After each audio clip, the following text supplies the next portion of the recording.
दोस्तों, मेरा नाम है नीलेश मिश्रा।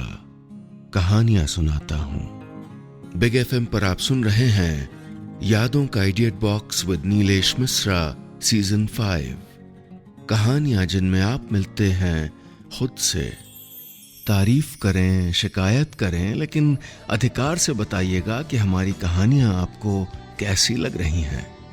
फेसबुक, ट्विटर या इंस्टाग्राम पर बिग एफएम का हैंडल है 927 बिग एफएम, और अगर मुझसे सीधा संपर्क करना है तो मेरा हैंडल है नीलेश मिश्रा, NEELESHMISRA।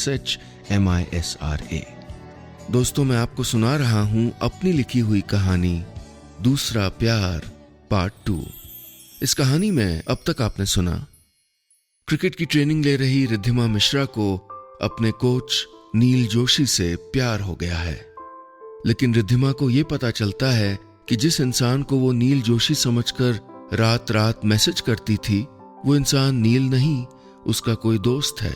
इस बीच रिद्धिमा नील से अकेले में मिलना चाहती थी और आज वो और नील एक दूसरे के आमने सामने बैठे हैं। क्या करेगी रिद्धिमा?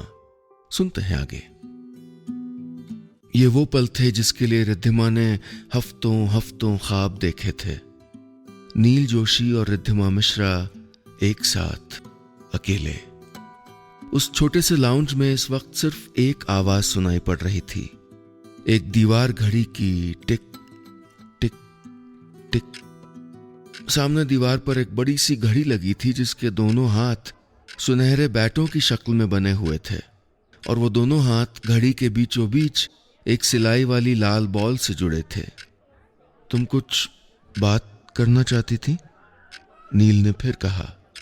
यह सूचना के लहजे में था, सवाल के लहजे में नहीं, क्योंकि नील को अंदाजा ही नहीं था कि जवाब किस दिशा में जा सकता था। वो जवाब के लिए बेचैन नहीं दिखना चाहता था।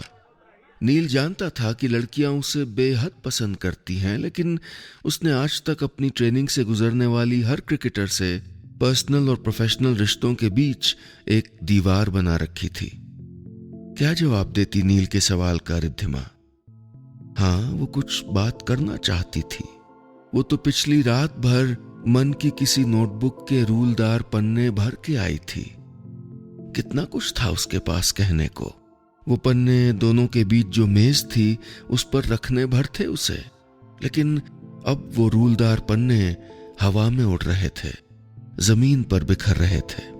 पिछले 5 मिनटों में जो सच्चाई पता चली थी, उसके बाद वो समझ नहीं पा रही थी कि क्या उसके सवाल आधे आधे बट गए थे, आधे सुबह के नील के नाम और आधे रात के नील के नाम, या जो भी नाम था उसका, उसके नाम। वो तो ये फैसला करके आई थी कि आज वो नील के सामने हो सका तो बेशर्म होकर दिल की हर बात कह देगी, बता देगी कि वो नील से प्यार करती थी। उसकी हर बात, हर अदा, उसके बालों का रुख, उसकी आंखों का रंग, उसके होठों के किनारे, उसका हर ऐब, गुस्से में उसके चेहरे पर खिंच गई हर लकीर, आस्तीनों तक मुड़ी उसकी कमीज, सबसे प्यार था उसको। रिद्धिमा बताना चाहती थी नील को उसकी खूबसूरत आंखों में देखकर कि उसकी मोटरसाइकिल पर उसके साथ बैठकर उसकी कमर को अपने दोनों हाथों से बांध लेना चाहती थी। बचपन में जब मम्मी उसे और सौम्या को गांव में पूजा के लिए बाग ले जाती थी, तो वो दोनों अपने छोटे छोटे हाथ वट वृक्ष की गोलाई में बांधने की कोशिश करती थी। माँ कहती थी कि जिसके दोनों हाथ पेड़ के दोनों तरफ से एक दूसरे तक पहुंच जाएंगे, उसकी हर इच्छा पूरी हो जाएगी। काश रिद्धिमा नील को बता पाती कि वो उसकी कमर के चारों ओर हाथ बांध के देखना चाहती थी कि उंगलियां एक दूसरे तक पहुंचेंगी कि नहीं, कि उसकी इच्छा पूरी होगी या नहीं। कहानी आपको कैसी लग रही है? और हाँ, रोज ऐसी ही रोचक कहानियां सुनने के लिए रेडियो पर मिलते हैं ना। सुनिए यादों का idiot box with Nilesh Mishra season 5 big FM पर।